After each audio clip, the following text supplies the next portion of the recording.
imaginar que o cliente disse sim, ok, eu aceito a sua proposta. Alinhamento a primeira reunião, fechamento a segunda, e aí o cliente topou trabalhar com você. Agora você vai para a reunião de briefing. Briefing é um termo já bastante antigo, ele é usado em todas as profissões que prestam serviços, que é aquela reunião em que você vai entender realmente aquilo que o cliente precisa, você vai pedir todos os acessos, você vai ter uma conversa mais profunda com ele. Na reunião de alinhamento, você vai entender se você pode ajudar ele, se é um cliente legal para você trabalhar, se é alguém que faz fit com você, ou seja, é um produto que você acredita, é um serviço que você acredita e vocês podem trabalhar juntos. Já na reunião de briefing, é quando já está tudo fechado, você já fechou com esse cliente, já está tudo certo e agora vocês vão começar a trabalhar. E aí, o que você deve perguntar nessa reunião de briefing? Para facilitar o seu processo, nós criamos aqui um documento para você se guiar passo a passo nessa reunião e vamos ver aí então quais são os pontos que você precisa levar em consideração nessa reunião. Então esse é o documento, o link para ele está aqui embaixo, então você pode fazer uma cópia para o seu Google Drive, mas neste mesmo módulo, um pouco mais abaixo, quando a gente terminar os anúncios, eu vou te mostrar como é que você organiza o Google Drive da sua empresa, como é que você organiza as pastas da sua empresa, como é que você organiza as pastas dos seus clientes.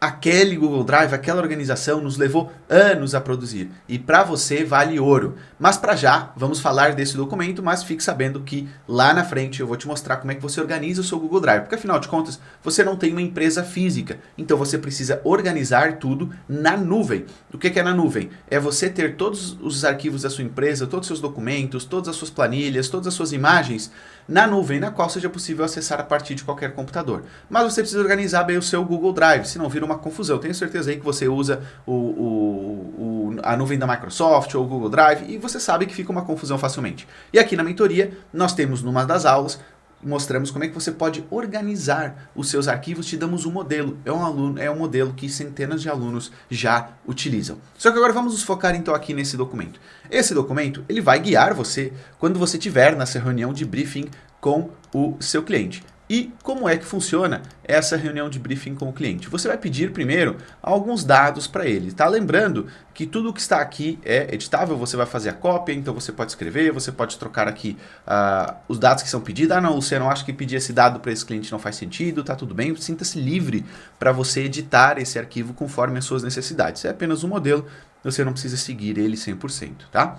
Então, quando você for fazer essa reunião de briefing, você vai pedir o nome da empresa, o nome do cliente, o link da página do Facebook, o link da página do Instagram, site, do canal do YouTube, do LinkedIn. Obviamente, se ele não tiver, você não preenche, já tira aqui do seu briefing e continua a reunião com ele.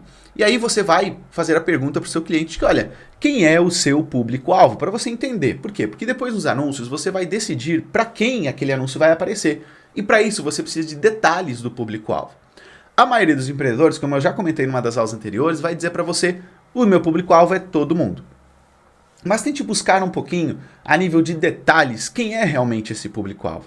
Ah, ok, eu entendo que seja todo mundo, mas você vê que no seu negócio vem geralmente pessoas mais de uma determinada faixa etária, e são mais homens ou são mulheres. E essas pessoas vão no seu negócio por quê?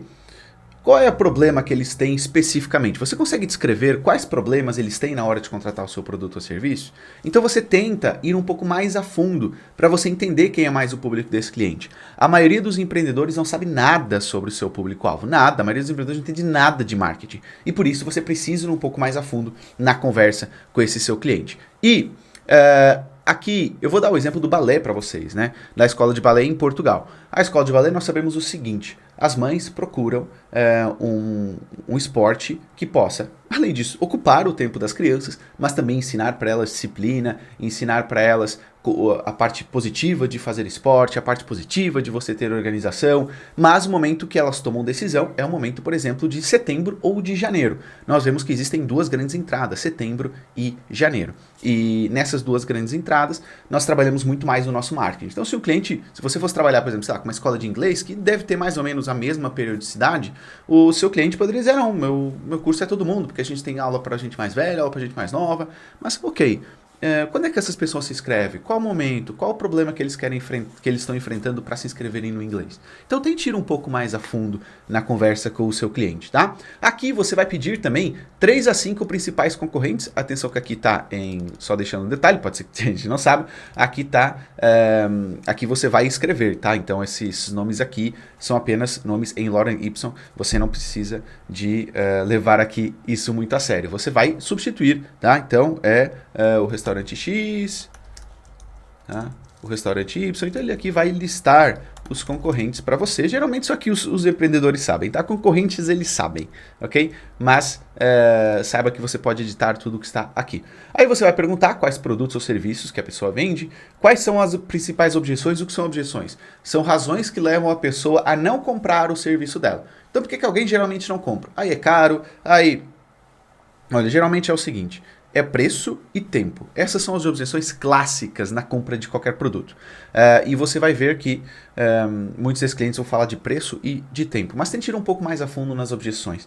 Por que, Luciano? Por que é importante eu entender isso? Porque quando você for fazer os anúncios, você pode trabalhar essas objeções no seu texto do seu anúncio. Então, por exemplo, se uma das objeções principais é tempo, você pode escrever lá: e aprenda estudando apenas 1 hora por dia, por exemplo, se o seu cliente for da área da educação. Tá? Então, saber essas objeções é importante. Okay?